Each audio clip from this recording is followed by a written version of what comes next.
Gua bakal nonton dan kasih reaction untuk update Genshin Impact yang pertama kali, yaitu update yang 1.1, dan ini adalah sneak peek-nya ya. Langsung aja. Wow, cerita baru. Nice. Will the nation that has lost its deity be swallowed up by an ancient malice once more? Farewell, old friend. Dan tentunya karakter baru ya. I am the least adept with the bow, and that is precisely why I must master it. Shouldn't let your guard down.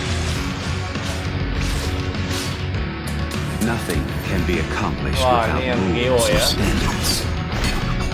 Tadi itu yang bisa ubah jadi panah sama melee. Wow. Oke. Wow. Dua jagoan baru lagi. Oh yeah, rock on. Ini dia yang kita tunggu, guys. Makanya yang gue bilang, mendingan nabung. Wow. Nice. Oke. Gua terkesan dan gua tertarik sekali ya untuk ngegacha nanti ya. Oke. Ini event baru lagi. Oke. Ini event baru lagi nanti ya, yang tanggal nanti buat tanggal 23 November. What was that? That was absolutely amazing. Definitely one of my favorite PBs to date. Oke. Now I have to know. Out of those 4 characters, which one was your favorite? Apa kalau kalian sendiri gimana, guys? 4 karakter tadi itu yang mana yang favorit? For sure, that must tease us about the final chapter Childe of the U. Honestly, tapi yang 2 lagi itu, yang baru cewek itu juga gue pengen banget. I have no words. All I felt throughout the entire PB were just chills. But I know I shouldn't get distracted. I'm not supposed to. Ya. So instead, let's recollect our thoughts and put our attention towards learning about the new characters. I do have some graphics that will help visualize and explain everything in detail. Nah, ini dia yang gue pengen. Oke.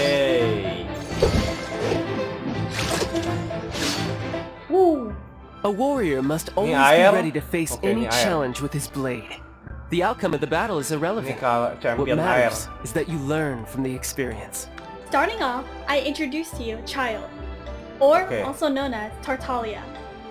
His vision is Hydro, and his primary weapon is the bow. Childe's abilities enable him to switch between 2 stances.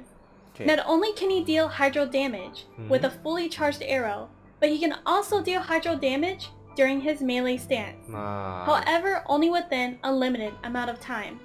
We've also seen the teaser that Childe had a different form. A form where he could manipulate the power of Electro. Now, I am much more curious about Childe's fullest potential. What other secrets could he be hiding from us? Especially due to his relationship with the Fatui.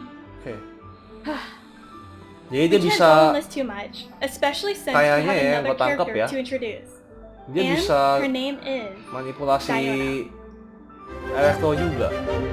Jadi bisa air, dan bisa elektro. Damn.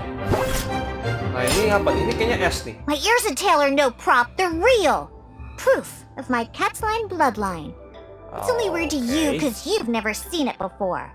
But why are you looking at me like that? Fine. You could touch my ears for a second, but the tail is off limits. Diona is not only an archer, but she is also a bartender from the Cat's Tavern. With her cute voice, cute attacks, and cute animations, I would agree that she is our most adorable addition yet. And it absolutely reflects that in her cryo kit. Did you notice the cat ears on the shield that she provides? Akhirnya ada hero S dan I didn't expect it either, but I'm absolutely in love with it. Bosan banget sama hero We api. also have another character that too provides a shield, albeit hers is a fiery one. Nah, ini api. Aduh, api ya. Oke, kita lihat dulu aja. Kira-kira apa dia? Seperti apa dia? Oh, dia Tuhan juga. Hobbies? Rock and roll, of course. You ever have that something you put your all into? When everything you love comes together into one thing, the place and time loses all importance. You just need to enjoy it to the fullest and express yourself to your heart's content. I can never get enough of that feeling. Meet Xinyan. She's very fashionable and defines the rock and roll vibe. Even her name is hot enough for a solo debut.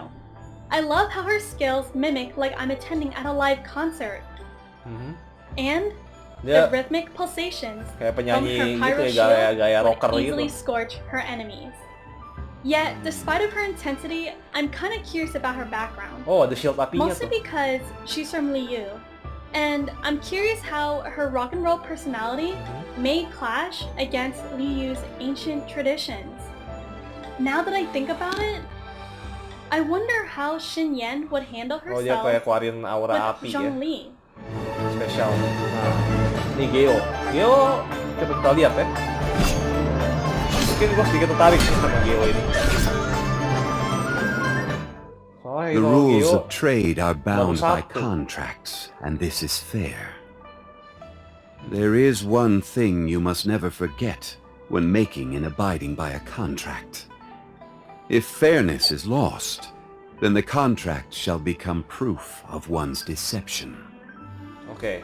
Last but not least is the official appearance of Zhongli.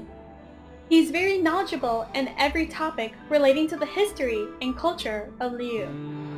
Although his abilities may seem similar to the GL Traveler, one can see that his Geo shots have proven to do more. Kita ya, yang bisa Upon pakai tap, Geo. Geo energy radiates to nearby enemies, inflicting periodic damage. And then on the other hand, holding his skill triggers a formation of a sturdy shield. I am just as excited as you are with wanting to play the new character, but we can't forget about the other highlights for 1.1, which includes our next segment, the final chapters of Liu. I don't know if you remember, but we were left at a cliffhanger in the 1.0 build. If you don't remember, don't worry. I can help refresh your memory with a couple of teaser screenshots and some exciting, or I suppose anticipating, voice lines. I'd say that Ningguang's purpose is to request that the savior of Mondstadt take a more neutral stance. Or at least, to not wholly side with the Adepti. The last Archon quest in 1.0 introduced Ganyu and Ningguang. Ganyu was inviting us to the Jade Chamber on the behalf of Ningguang's formal request. Do you see that on the right? Yes. That is the Guizhong's ballista. If we were invited to meet Ningguang, then why are we meeting with Keqing first? Something seems a little odd. Jadi ada I wonder. Tambahan di cerita utama Liu. Be? She must be waiting for us map barunya belum ada ya. This palace floats in the skies, higher than the peak of any mountain. From this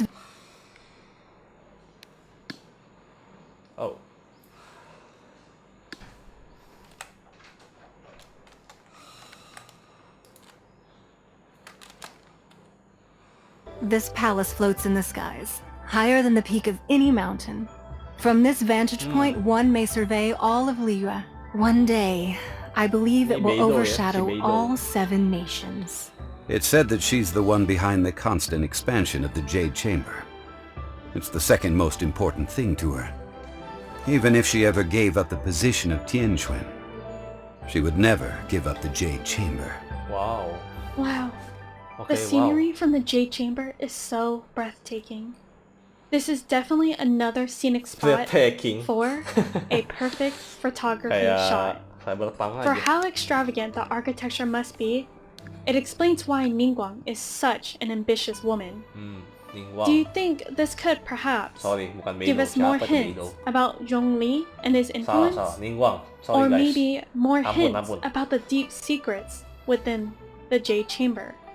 Who knows what we may learn about the Tianquan?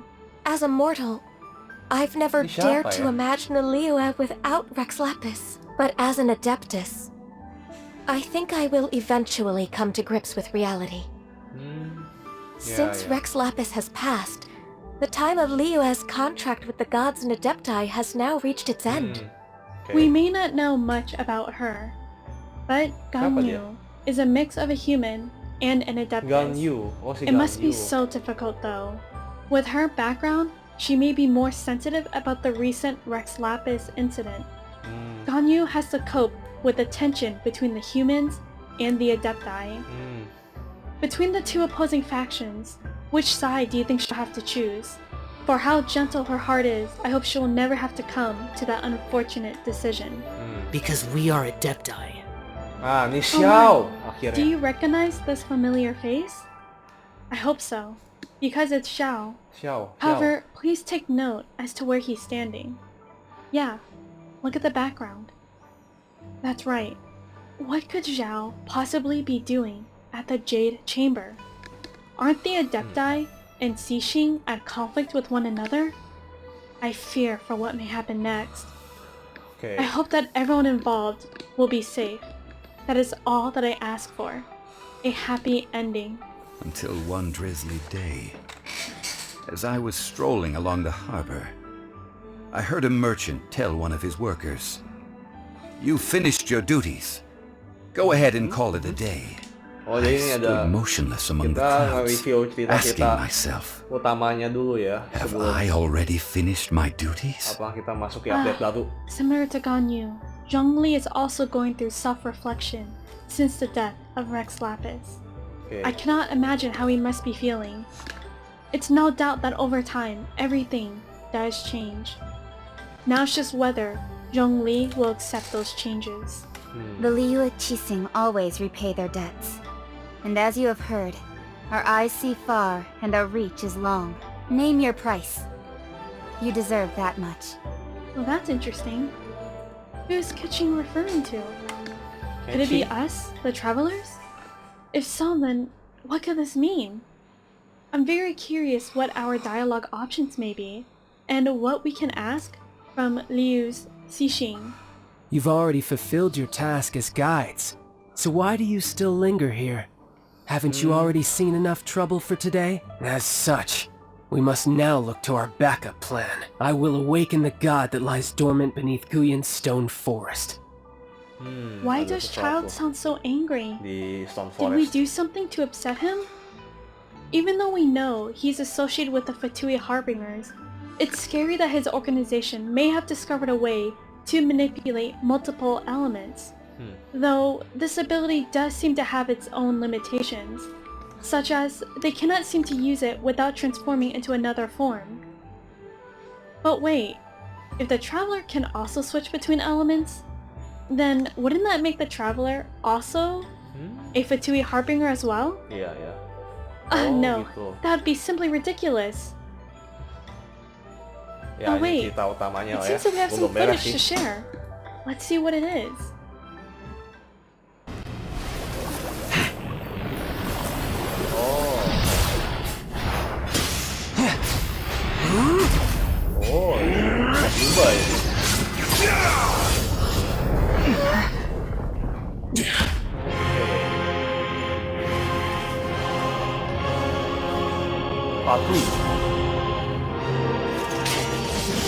Not bad. But this is going to cost you!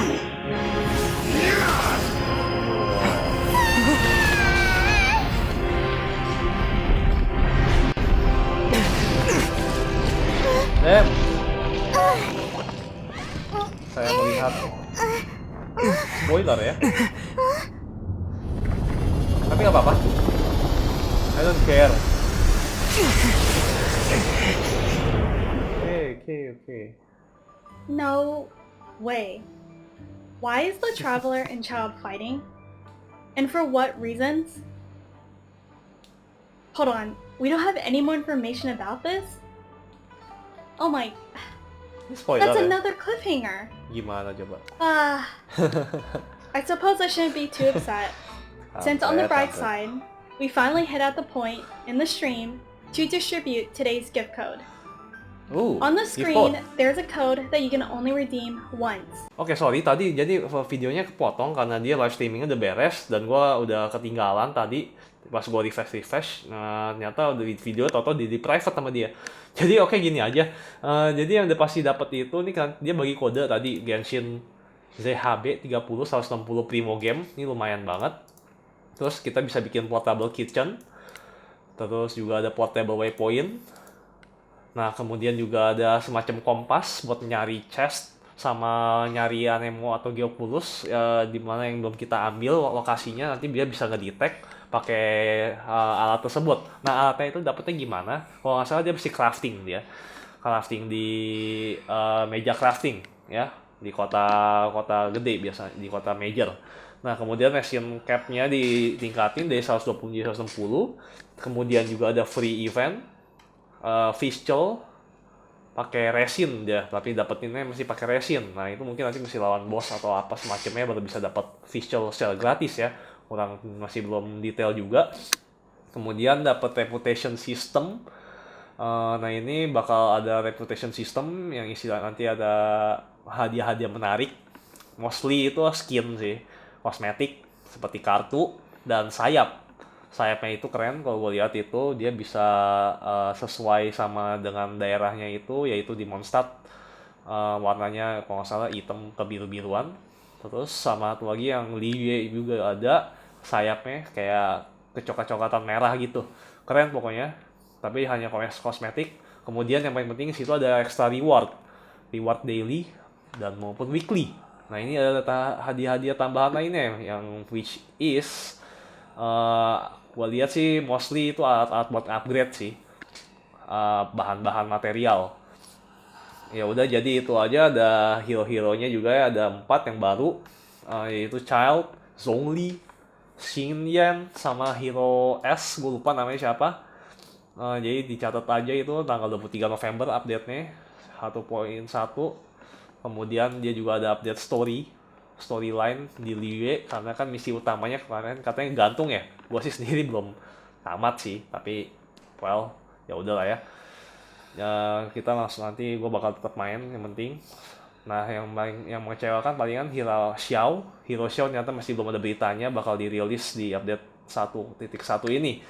Oke, jadi itu guys untuk video Vinozy Gaming review dan analisis, kira-kira bukan analisis sih, kayak sneak peek lah yang dikasih tahu sama dia mengenai update di 1.1 ini. Dan menurut gue sih ini major update atau update yang sangat krusial. Jadi nantikan aja di tanggal 23 ya kalau nggak salah ya, November. Sampai ketemu lagi di video Vinozy Gaming berikutnya. Dan Vinozy Gaming sign out.